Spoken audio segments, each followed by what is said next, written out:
Welcome to the deep dive. Today, you've brought us a really extraordinary stack of sources on Tresor IHIRWE. He's the founder and CEO of IHIRWE Media Group. And he just seems to exemplify this new wave of modern African entrepreneurs building a digital powerhouse, really from the ground up.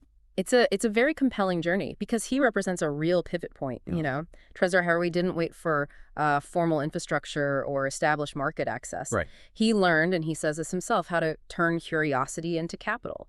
So this deep dive, it's not just about one successful company. It's about understanding a scalable strategy for digital visibility in a global market. And that's exactly our mission today. We want to extract the core lessons from his whole trajectory, from being a self-taught tech enthusiast to this strategic visionary. And to really understand his company's approach to brand amplification. Yes. So we'll trace his resourceful origins, break down the IHIRWE Media Group's specific formula, this blend of creativity and metrics, and then explore his vision for African businesses competing on the world stage. Okay, let's unpack the blueprints for that digital foundation. Let's do it.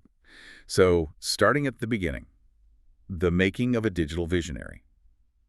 The sources, they paint this picture of a teenager who's already just driven by curiosity. Yeah. Exploring technology, online forums, long before digital entrepreneurship was, mainstream in his region. And what's crucial to understand here is that his journey was defined by overcoming challenges that most Western entrepreneurs just never face. He's been open about it.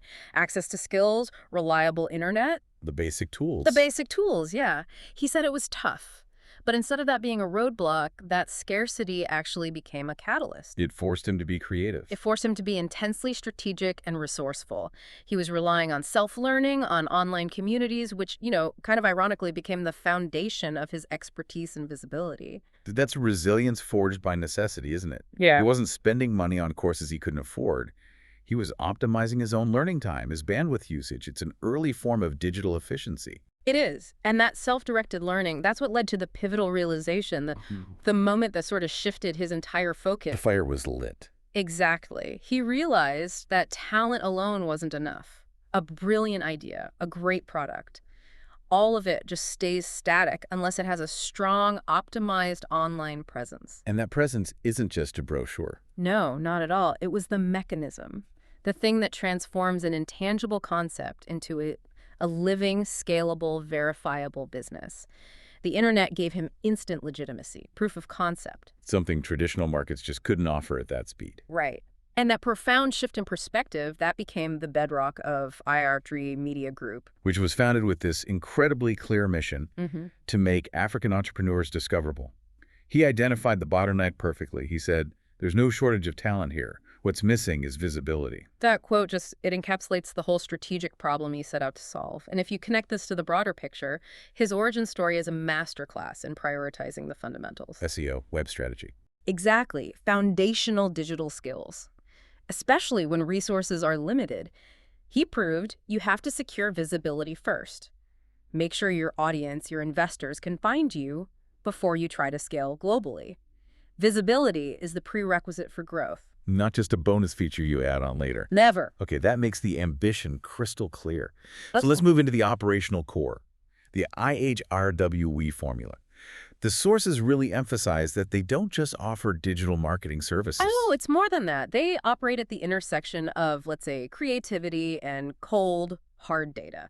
It's a blend of strategy and artistic execution. And they treat every project, whether it's a website or a whole campaign, as this dual mission. Part art, part strategic directive with measurable results. Tresor puts it beautifully. He says, creativity is the soul of business. It's what turns a message into a movement. But I have to ask, in a world dominated by algorithms, isn't there a tension there between that creative freedom and the rigid demands of strategic optimization? That is the essential question, right? And their formula suggests they see it as a feedback loop, not a conflict. They knew early on they couldn't rely on huge ad budget. They had to build credibility differently. Through performance. Creativity gets the click, sure. But the strategy and the analytics make sure that click generates measurable impact. A lead, a sale, something real. And that success then fuels trust. It fuels trust and word-of-mouth growth, which is so much cheaper and more sustainable than just buying ads. So the whole strategic loop, it hinges entirely on execution. Every campaign, every keyword, it all feeds into this larger system designed to maximize visibility. It does. So if we had to distill his philosophy down, what's the single most actionable lesson for an entrepreneur listening to this? It's his guiding philosophy, plain and simple. Execution is everything. Ideas alone aren't enough. And that's not just a motivational quote. No, for him, execution means relentless efficiency and measurement. It means understanding that a great idea that's poorly implemented online, bad SEO, slow website, is effectively invisible. The delivery of the idea is everything. To dig into that execution, we have to look at the tools. He was very direct in the source interviews about his non-negotiables. What are the two strategic engines of his operation? He names two tools he can't live without: analytics and SEO platforms. And what's really significant is why. Right. For IHIRWE, analytics aren't just traffic reports. They're real-time resource allocation tools. In an environment where bandwidth can be a constraint, continuous optimization is key. He's minimizing digital waste while maximizing the strategic signal. That reframes the tools completely. It's about efficiency and, frankly, survival as much as it's about marketing. That's how you have to operate. Okay, so before we pivot to the more actionable tactics, let's circle back to the landscape they're operating in. He identified some specific pitfalls that entrepreneurs fall into, right? Oh, definitely. He says the fundamental failure he sees is it's often surprisingly basic. Which is? Just neglecting digital strategy entirely. It leads to this catastrophic lack of discoverability. You might have the best product in the world, but if you're invisible online, you don't exist in the modern marketplace. And he defines a powerful brand, not just by a logo, but by its utility and its discoverability. It has to communicate value clearly, consistently, and authentically. While being optimized to be found online. That's the crucial part. So what are the consequences of the common mistakes? Well, inconsistency and SEO neglect are fatal. Inconsistent messaging erodes trust. Neglecting SEO means you're forfeiting the cheapest, highest intent traffic there is.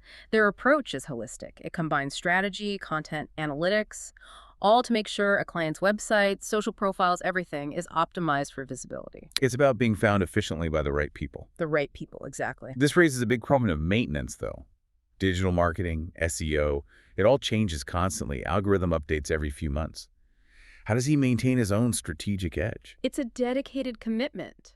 The sources show he dedicates time every single day to active research, to analyzing trends, testing new strategies internally first. Before deploying them for clients. Of course. In his view, stagnation in the digital world is the same as moving backward. If you stop learning, your advantage just evaporates. I think we can understand that mindset better through some of the personal insights the sources shared. Like his favorite book. It's The Lean Startup by Eric Ries. Which makes perfect sense, doesn't it? It's not a marketing textbook. It's a guide to iterative development, continuous testing, validated learning. It all aligns perfectly with his analytics-first approach. So he treats every campaign like a minimal viable product. I think so. Constantly measuring, optimizing, and adapting based on real-world digital performance. It's the framework for his whole execution philosophy. And while we're grounding the story, his favorite Rwandan dish is mentioned isom, a nice detail that centers him locally. But maybe the most impactful personal insight is the advice he'd give his 15-year-old self. Yeah, that was telling. It wasn't about wishing for more resources or anything like that. His advice was, start building business and digital skills early and focus relentlessly on online visibility. It just reinforces that the path he took, the self-teaching, the prioritizing of digital presence, was the right one, the accelerated path. Absolutely. So let's transition now to the broader ambition, the vision beyond profit, the legacy. Tresor wants to show that African businesses don't have to be defined by global perceptions of lack or need. Right. By mastering digital strategy, they don't just sell products, they actively shape narratives. And that narrative control is everything. He's talking about competing globally by owning the story of African innovation, of talent. He sees the role of young African entrepreneurs as critical. To innovate, create scalable solutions, and to fundamentally own Africa's digital narrative. It's about agency, broadcasting the continent's talent directly to the world without it being filtered through outdated frameworks. Exactly. And that ambition is driving their global expansion. IHIRWE Media Group is evolving beyond just being a service provider. The goal now is to become a hub. A hub for learning and collaboration. And for sustainable growth. A repository of knowledge that can empower others. You see it when he discusses dream collaborations. He mentions Google, but it's not about personal recognition. It's about leverage. It's about leveraging those connections to scale African businesses and showcase that talent worldwide, to provide the infrastructure for others. Which brings up a really interesting tension. Scaling internationally while retaining that deep, authentic, local identity. That seems like a high-wire act. It is. How do you make sure your global digital-first strategy doesn't dilute the unique story of your roots? I think it just requires a huge amount of intentionality. The strategy has to be rooted in authenticity. You have to use the digital channels to tell the true story, not some generic, homogenized one. You have to decide what parts of the local identity actually provide unique value. That's the critical thinking required. The resourcefulness, the resilience, the specific local knowledge, those are the very things that your digital strategy has to amplify, not bury. This has been a fascinating deep dive into a really powerful strategic mind. To quickly summarize the two main takeaways for you, the listener, what we're seeing is a blueprint for success. First, Tresor IHIRWE identified that resourcefulness, coupled with digital visibility, is the crucial missing link. It's what unlocks global markets for talented entrepreneurs. And second, for modern strategic success, that blend of intense creativity, the soul of the business, has to be intrinsically tied to measurable analytics and relentless execution.